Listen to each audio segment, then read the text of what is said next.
সেইকাৰণে তেওঁলোকৰ কষ্ট হৈছে, বহুতখিনিয়ে কষ্ট হৈছে, খালি হ'লেও তেওঁলোকে পাৰিছে, যথেষ্টখিনি পাৰিছে মানে। আৰু এতিয়া বৰ্তমান কিমান ছাত্ৰী ইয়াত বৰ্তমান শিকি আছে বিহু নৃত্য?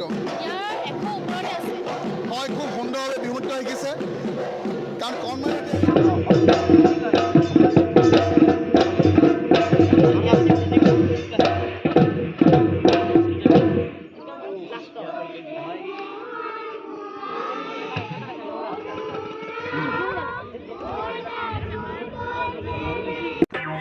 Don't